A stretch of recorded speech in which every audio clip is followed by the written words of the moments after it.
to is the letter from the chairman. That's what I really want to get to. That's what I want to do.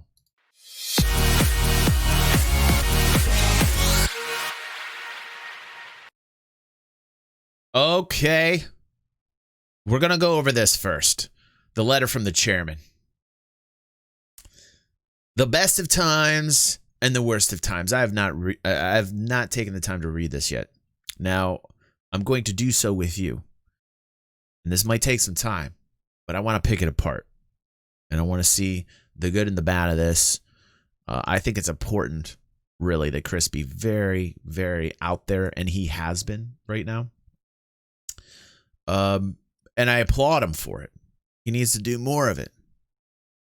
He needs to continue to be out there and brush the dirt off his shoulders and not worry about criticisms. And he just needs to get out there, and he needs to do what he did at the very beginning of this project. Be visible and talk to the people. Now, it says 2020 has been a momentous year in more ways than when we blew past 300 million in crowdfunding. I don't think you should start off, with money. It's just my opinion. But okay, they did. And even though we're just over 3/4 of the way through the year, it is already our biggest year in terms of revenue, players, and engagement. All right. We're on track to have close to 1 million unique players this year. Wow. Very cool. While 250,000 new players have already taken their first steps in the universe of Star Citizen during these past 9 months. And you all, the best community in gaming, have welcomed them with open arms, showing them around, helping explain the mechanics. So they're getting back to the community vibe. That's good. Focus on the community. It has also been a very trying year for everyone around the world, right? With the pandemic, right? I was expecting to be standing on a stage, Los Angeles Convention Center, giving a keynote to a couple of thousand community members in person. Instead, I am writing this from my home. Having not been into the office for 6 months, people's lives have been upended by the dangers and challenges of COVID. We transitioned all 5 of our studios to work from home in March. What are they doing with the expenses? My goodness. One has to wonder, what's going on with these studios? How empty are they? Are they considering downgrading now because everybody's working from home? Supporting 5 studios with nobody in it is very difficult. I mean, they're still doing the work, obviously, but then you have to ask yourself, how long is this going to last? Nobody knows. When do we go back? Nobody knows. Do we continue to keep paying out on these studios? I mean, these are questions that I'm sure they're going through right now. It's got to be very difficult to figure out where to go, what path to take. Let's see. We transitioned all 5 studios to work from home in March, which was no easy feat. Thanks to our IT and operations teams, we had minimal disruption in people's ability to continue to develop Star Citizen and Squadron 42. We are lucky to be in an industry that can still work remotely. And while we are thankful for this, our thoughts go out to everyone not as fortunate. Yeah, they do save electricity costs for sure. For sure. Still have to pay the lease, still have to pay the basics and utilities, but they're not being used. So yeah. But you do have to ask yourself, wow, that's a lot of upkeep. What's up, Titan? Welcome to the fam. Good to have you. Mom, get out of the way so I can read. It's been 8 years since we started this journey. It is times like this you reflect on where you started. I mean, yeah, 8 years. We've been reflecting for the past 3 at least, Chris. How far you've come and where you are going. The journey has not been short, and our destination has grown in ambition with the increase in everyone's support to build a universe to a level of detail and scale that no one has ever dreamed or dared to dream of. Okay. And looking at the incredible milestones, technology, and content we created so far, and the features and content we still have to go, I think of John F. Kennedy's speech at Rice University 58 years ago. Okay. I don't know if this is a great analogy, because we're talking about physically putting people on the moon versus the creation of a video game. Now, I understand the scope and scale of Star Citizen is vast, it is large, and we're doing things that have never been done before. And the tech required is something that's currently not available, and that is literally being created for this game. So I will give Cloud Imperium that. Okay? I will give them that. Comparing it to the moon landing, I'm not quite sure. But his inspiration, John F. Kennedy, All right. All right. JFK loved the vag. We know it. I just asked Marilyn Monroe. Just ask her. Happy birthday, Mr. President. All right. We chose to build a game of Star Citizen complexity and ambition, not because it is easy, but because it is hard. We went straight into that hard. That doesn't even sound right. We are building a game that I dare say all of you have dreamed about since we first started playing games. A game that I never imagined could be possible due to the economics of technical challenges. That is everything summed up to what we're experiencing with server issues right now. Come on, Chad McKinney. We believe in you. MVP, Cloud Imperium, MVP, Chad McKinney. Make it work. You can do it. Put down the music. Put down the music. Get to work. We love you, Chad. All right, together as a community of developers and gamers, we are creating a fully immersive first-person science. Oh, sorry. One moment. I'm being summoned by one of my children here. Apologies for the unprofessionalism, but I do have a child. All right. Devin is going to be needed to be picked up at 11 o'clock, 11:06. And my daughter, my awesome daughter, has said that she will, because she's home for the week, said that she will pick up Devin. So I think we're covered here. So let me send a message real quick. Apologies for this interruption to my daughter.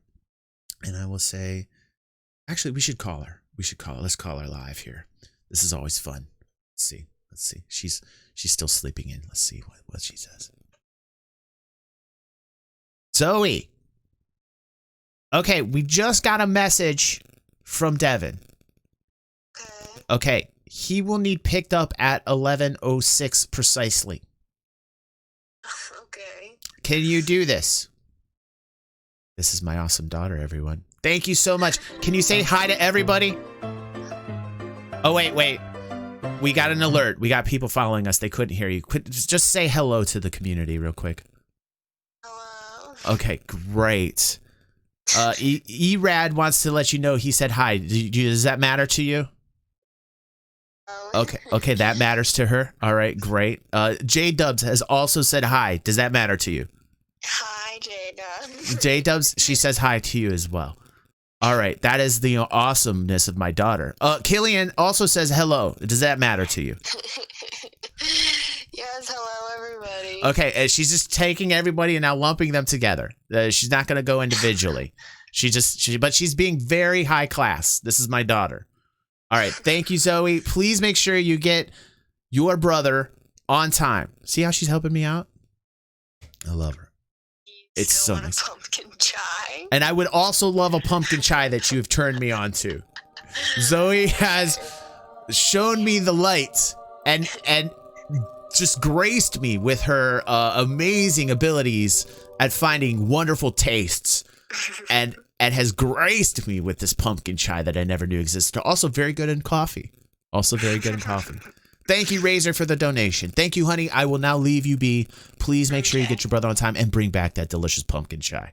All right, I love you. Okay, I love you. Okay, bye-bye. Okay, there we go. Sorry, everyone. Thank you, everybody, for being so nice during that little interlude there while we read the letter from the chairman. You see? She's lovely. She is an amazing person. Absolutely. She's an amazing person who is picking up my son so that I don't have to, and then I can be here with you a little bit longer.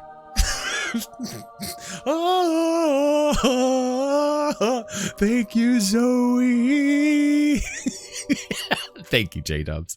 And thanks, everybody, for your kindness. Yes, real life coming in a very fantastic real way. Always sharing with you guys. You guys are fam. You guys are part of the fam. I mean it. When I say you guys are fam, you guys are a fam. What other streamer would let you share an experience with his real life? I don't know of any. Boom. Just did it because you're fam. I mean what I say. This isn't a marketing ploy. This is what I mean it, because we share things together. I actually mean it. Okay, let's get back to the letter. So far, what do you guys think? So far, I want you guys to tell me. See, Erad does too. Yes, he does. Yes, he does. I remember his son in the background, and his son would come up. See, we know what we're doing here. What's up, Antonio? Welcome to the fam, dude. I know a guy who's always sick on stream, though. All right. Together as a community of developers and gamers, we are creating a fully immersive first-person science fiction universe where you can seamlessly do anything and go anywhere without compromise. Ooh, say that 10 times fast. We are building it as a shared communal experience. So they're bringing community in again. They're bringing community into the fold. Good. Continue that. We like it. Let's skip down here. Well, thank you, Antonio. Thank you for being here. And like Mann and Kennedy's moonshot speech, we have achieved a lot already in our quest for the stars. We have 64-bit mathematical precision, allowing our game to have both millimeter detail and billions of kilometers scale. Yeah, the scale is insane. That is something to take into account with this game. From the very, very, very small to the very like macro, like, whoa. I do give Star Citizen that. Something no other commercial game engine has. Our planet tech allows us to render and simulate entire planets and moons down to the smallest rock or flower. If you can see it, you can travel there. The procedural tools we've developed allow our artists to paint at scale to create stunning and very specific environments. The transitioning, they're talking about seamlessly transitioning, local gravity and spaceships, 0G, blah, blah, blah. Physics grid technology, which needs to be updated, you know? I mean, like, we need better physics, but 3.11, we got forced reactions. We got a couple new elements in game design when it comes to physics that I like, and they're going to continually improve upon them. So I look forward to seeing the evolution of physics in the game, because it can be pretty sketch. And, like right now, it's tied to server-based issues in the PU and what we are playing in the persistent universe. Those physics tend to be tied a lot to server-based issues. Same with the AI. And that's why, it's a little janky at times. And that's why we're calling upon you, Chad McKinney, to iron this out. You can do it. We believe in you, MVP. The item port system allows us to break functionality into discrete components like power plant, shield generators, life support, blah, blah, blah, blah, blah, blah, blah, blah. Our unified actor rig allows us to have some of the same animations and details in first and third person, allowing the richest possible multiplayer experience. I know I appreciate the FOIP. I appreciate the ability to have display my emotional context from my face as a content provider for you guys when I do games, in-game content, so that I can talk to you guys with my virtual DG. That's always fun. We can arbitrarily stream in and out the universe around the player in the client or server with object container streaming. Our DNA facial tech allows you to blend several scanned human features. So that's the character creation screen they're talking about, which needs new hair. It needs new hair. And I'm saying that as a bald man, So you know how important hair is to me. Please, new hair. No other game has all this functionality at once, done to the level of fidelity. There it is. I knew it was going to make its way into this. That we delivered. Look, Vital says the head tracking. He appreciates the head tracking. So do I. I love the head tracking feature built into the game. It's great. Along the way, we have built a company of over 640 people, split between 5 studios. What's up, Make? Welcome to the fam, dude. No small feat when we started with no office, 0 employees, and a few collaborators 8 years ago. All right. We're still scrolling down here. So far, we're just getting like the frosting. So far, we're just getting the kind of like, here's what we did. The community is important. Okay. All right. They had to have hired more J-dubs. They're at the 640 area. And, it's just getting me all types of nervous. You talk about expenses and the amount that they're paying out with the amount of people that they have during a pandemic with 5 studios. All this stuff kind of makes me nervous on a business level. And we won't get into that. We already know that when I start talking financials, we lose people here on the channel and our community suffers for it. So we're going to just we're going to go right past it. Right, right, J-Dubs. While we're well on our way to the moon, metaphorically speaking, we're not there just yet. We still have some key technologies to complete to round out the seamless universe. iCache, which will allow us to record state on any dynamic arbitrary item in the universe, so you could touch down on a planet, drop a coffee mug in a forest at some point, a remote planet, leave and come back a month later, and the coffee mug is still there. iCache opens up true universe persistence for Star Citizen and enables what we are calling physical inventory, where you no longer will have a magic bag of holding. You will be limited to the items. We want physical inventory. We want persistence. These are things that we talked about that we thought we had a year ago with some of the technologies that were already brought out. We thought that persistence was here, but it was not. So over the past year and a half, we have had this like, here's persistence, whoosh, and the rug pulled. Here's persistence, whoosh, and the rug pulled. So now it is iCache, and we're hoping that iCache will give us this persistence that we need, that we want. I absolutely want this in the game. I want to be able to put down an object, any object, all the way from a coffee cup to a hab unit. I want the ability for these things to stay in the game until somebody else picks them up or destroys them or steals them. Like, this is something that is really important to us in this community, and we need it. Server meshing is another big technical milestone ahead of us. These things make me nervous because, I mean, these are technologies they're having real troubles with right now.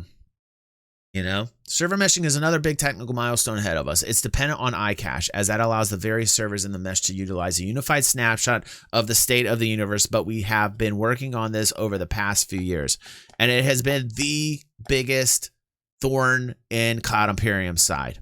Really has. This will allow us to greatly expand the number of the players beyond 50 to thousands concurrently, which we have got to have. If we don't have this, I will consider Star Citizen a failure. This is a big top of the pyramid problem for me. If they cannot make it so that we're all logging in having the same experience, it will be diluted to me. Hi, Kaya. Yes. Yes. And I'm very excited about that. Kaya says, have you seen Chad's response on why iCache is now expected for release in Q2? I have looked at the response, and it did make me excited. And I don't know. Personally, Kaya, I'm holding back. I mean, like, Kaya, trust me, when I read that, I was very excited. I want to just, with a grain of salt, I want to just like take a breath, and I'm not going to put a lot into it, though. You know what I mean? Like, Chad is a great dude, and I do believe in Chad, and he's always up front, and he always tells you what the problem is. He doesn't dance around the issue, and that's what I appreciate about him. He always tells you exactly what the issues are, and he doesn't lie, or, you know, like, he doesn't like try and do like a little song and dance and make something out to where, you know, like it's something that can be everything's magically fixed. He's very thorough. And so when I saw that, I was like, okay, this is Chad saying this, right? This is the MVP saying this. So I'm very excited, and I'm hoping that, you know, this is something this is the biggest thing. Yeah, Chad is cool. He explained exactly why things are delayed and why it happened. Yes. And I read it there, and maybe I'll put a link down for people that's watching this so they can see what's going on there. Are you leaving, honey? Zoe? Oh, she left. She just left. Okay. Yep. All right. So yes, if anybody can do it, I believe Chad can do it. And that made me, that communication, that post there, Kaya, made me very excited. So that's great. I'm glad you mentioned it on this video. Thank you very much. So we say, blah, blah, blah, blah. The last big technical, this is when Star Citizen becomes a true massively multiplayer game, by the way. And yes. So we're all looking forward to that. The last big technical initiative is the background universe simulation, with Tony Zervik as dubbed Quantum. Okay. Yes. So quantum will come in after this, it sounds to me. And quantum is something that I'm really looking forward to. The initial push of quantum into the game is something I'm very much looking forward to as an industrial economic player. I want to make sure that that AI simulates supply and demand perfectly. And what was shown to us at CitizenCon was kind of surface material, but we got to see the program and the algorithm run. And to me, it looked fantastic. As somebody who is really skeptical of markets that aren't player driven, I looked at the presentation from CitizenCon, Tony Zurovic, showing us the quantum, and I was very impressed. And so I cannot wait to get in there, to test it, to see what it's actually doing. As a PvP player, what do you think of the current killing contest? I love it. There is chaos in the verse right now. People are, space is dangerous. I think they need to do more of it, Erad. Great question, dude. I love the fact that they've inserted this into the game, especially with the new green zone changes and the turrets and the sentries. Things are blowing up everywhere. It's like waking up Christmas morning. That's how excited I am playing now. There's always going to be somebody after you. It feels kind of dangerous, whether you're somebody who's industrial. And what you got to realize, I go after people. I go after them. But what you got to realize is there's a lot of people bitching and upset about it. Okay? So to the people that are upset about it, what I try and tell them is it won't always be this way. This is an event designed to test what's going on in the verse in an outlaw-based system. Well, Erad, I will get your footage to you if that's what you would like. Look at this man. He's hungry for DG killing. He's a machine. He's a killing machine. You got to respect Erad. Listen to him. He's like, but where is it? Because you don't do it. You don't do it, DG. Yes, I do.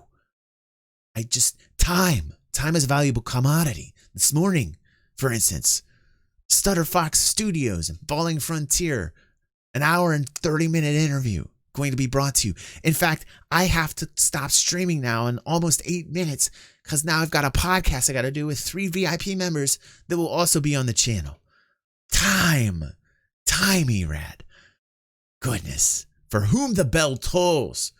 That's the song I want to hear by Metallica right now. Because that's what I feel like when Erad starts talking to me. I hear that, for whom the bell tolls. Like I hear that song in my head. Like I feel that when Erad starts talking to me. Where's the footage? Like it will be on the channel as soon as possible. Time isn't for sale, says Razor. So anyhow, since I only have 8 minutes left, let's get through this. And then we will stream again as soon as possible to go over more. That's what I feel when I'm in this verse, says Erad.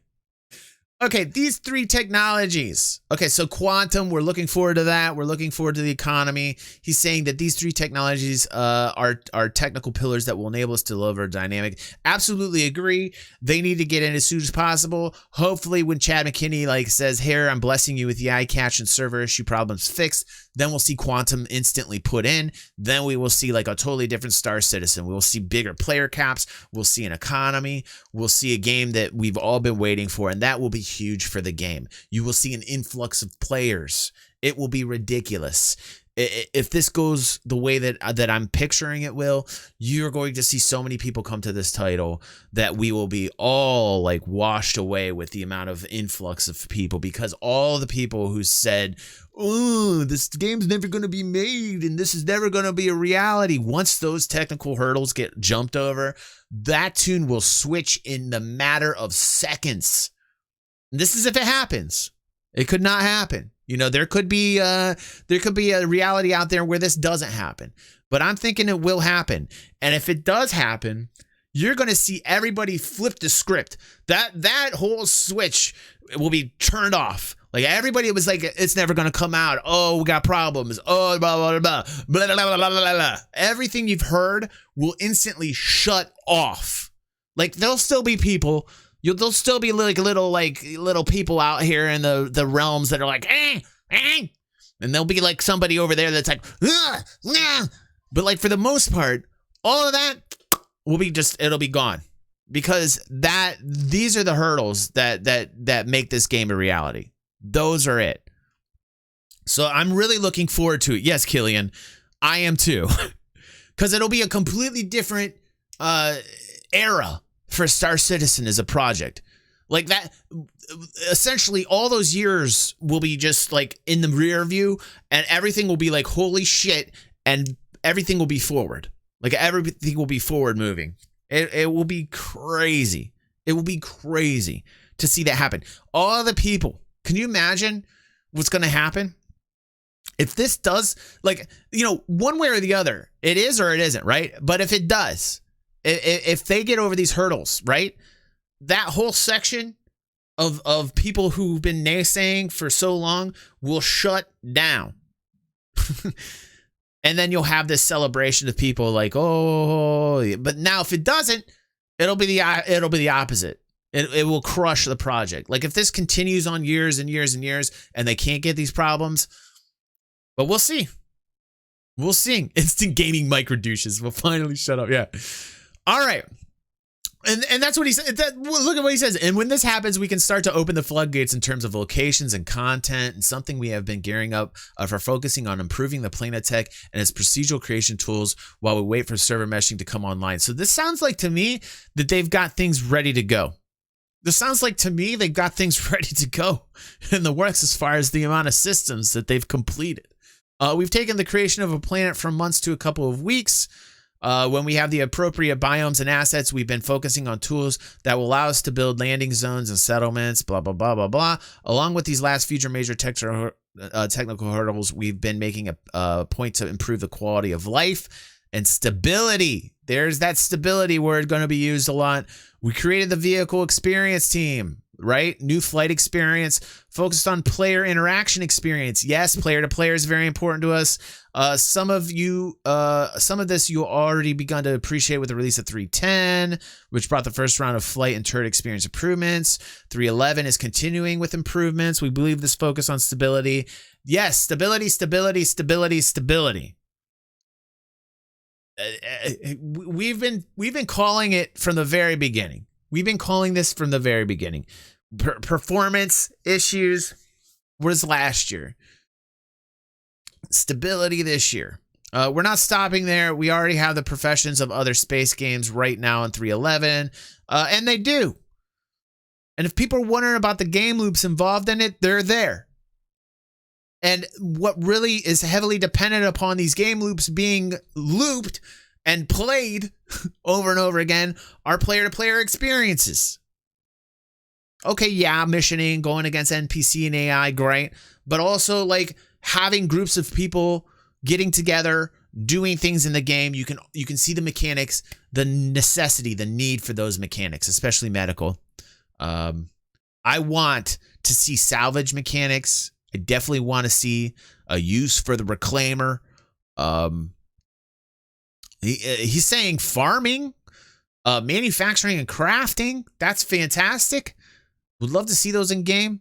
But if we just took the time to finish the existing professions and polish them, Star Citizen would have no rival. Part of there are no gameplay loops comments I see occasionally stem from the fact that the base professions often are incomplete in their functionality, like effectively being able to collect cargo from a ship you just waylaid as a pirate. Yes, this along with an occasional game-breaking bug and lack of polish gives an impression of much less than there actually is. Rectifying this along with improving the initial user experience are core to our upcoming experience initiatives, with cargo piracy and bounty hunting being high on the list to receive the extra love and attention to make the professions fully rounded and fun.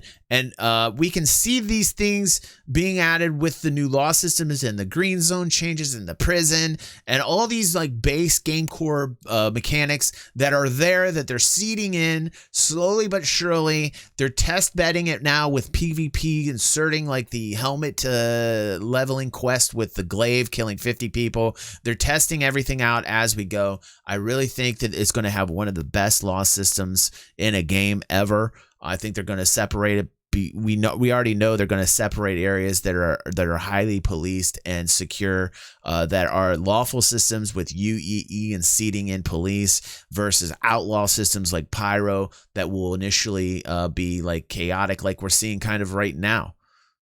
You know. So what's up? What's up? What's up, Cutfer? Welcome to the stream, dude. It's not just about our destination, it's about the journey. Along the way, we're aiming to make it fun and play. Support Star Citizen while it is being finished around you. The Fleet Week event back in May was the first of many dynamic events we are planning. Good. The more in-game events, the better. The year's Intergalactic Aerospace Expo. Great. New Babbage on Microtech, blah, blah, blah, blah, blah, blah. Disturbing transmissions coming from Pyro. Great. So they're going to put that in. After I'm imagining they get the iCache working. So that should be interesting. Like our tech hurdles, it's not a matter of Star Citizen will ever reach critical mass, but when. The future gets bigger quarter by quarter as every release is he's doing his salesman thing. Chris is doing the salesman thing. You see what you see? So he's doing the salesman thing. I'm not going to get too hyped up until I see Chad McKinney get done what needs to get done. And then I will get excited. When Chad McKinney fixes these iCache and server type issues, then I will like literally have a video where it's just me like this. I would just be like, like I'm literally going to make a video. If this happens and Chad McKinney does polish these problems out and player caps are increased, iCache gets done, server meshing, all these, like if this happens, right, I will literally post a video of me of me freaking out, and I will be like,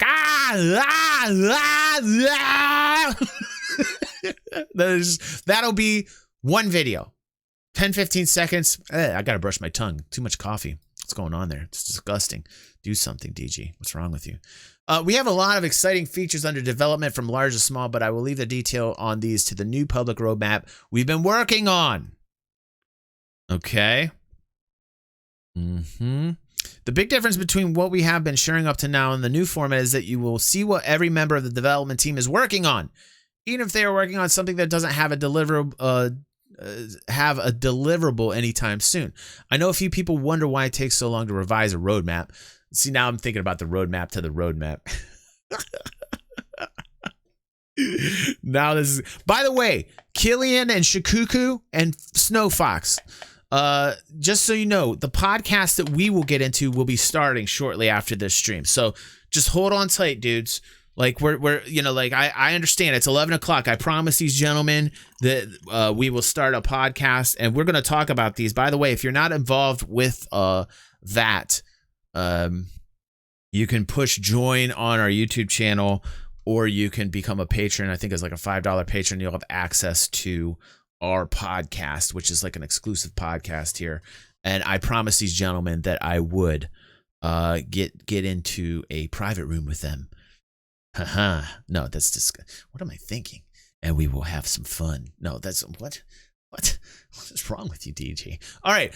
Having a high level view of what 500 developers are working, where you can scope down to what individual resources are working on, blah, blah, blah, blah, blah, together for a 20-person development team. We want to see a version of what we are use and see internally. So apparently what I'm getting from the roadmap is that the roadmap that we see, I could be wrong here, but what I feel is the roadmap that we are going to see is the same roadmap or the same kind of work sheet that they're going to work off of. So essentially, everything that they do will be recorded onto the roadmap. They are going to be working from this roadmap in terms of like putting goals down and how far along they are done with this in terms of the teams. And they will update and use the worksheet to use as a guide for them to get to the next thing. And as they're working on it, that translates to us. So we're both the developers and the users or the backers are using the same roadmap. That is at least my understanding of it. I could be wrong, but I think that's a smart thing if that is in fact what is happening. So blah, blah, blah. We keep on going on here. Today we are leasing the installment of the briefing room, and we will watch that later. We're not going to watch it on this stream, but I might do a stream tonight or a stream tomorrow, and we're going to watch the briefing room together. I have not had a chance to watch it. What are your guys' feeling on it? Like that are in here now, that have watched the briefing room. I'm really looking forward to watching it. I want to know what's going on with Squadron 42. But I would love to hear any comments from the fam, what you thought of the briefing room. And it sounds like they're going to make it a regular show. Oh, there's a military M50 interceptor. What? Oh. Yeah, that is a great question, Snowfox. Like, how many of these will we get? I don't know if we're going to have like a ton of them. J-Dub says he liked it, showed some great work. Okay, good. All right. That's positive. First episode doesn't have the visual quarterly report. It'll be in the future installments. That's great. It's a level walkthrough of a station, says Shady. Okay. What'd you think of the station, Shady? What'd you think of the station? I know there has been some frustration since we announced we were not going to be updating the current Squadron 42 roadmap. Some frustration. Just some? No, there was quite a bit. It's very important to us to deliver a game that will be the pinnacle of the single-player story space adventure, a game that lives up to the legacy of Wing Commander. Thank God, dude. Wing Commander was so good. I want that story-driven kind of like choose-your-own-adventure vibe that was Wing Commander. Station looked really good, says J-Dubs. Pretty cool, says Killian. Best station yet because various reasons, says Killian. Yes, Shikuku. Oh, my goodness. It's right next to this. I wonder if we'll have the time. Maybe we should go over this really fast with the AMA after this. So we're talking about Squadron 42 here. My goodness. Oh my goodness. I want Squadron 42 to be finished and played by all of you more than anyone. I can tell you that the team is in close-out mode and we are actively looking to burn down our remaining tasks and focus on polishing gameplay. Woo! Looks great, but without seeing, says Shikuku. Or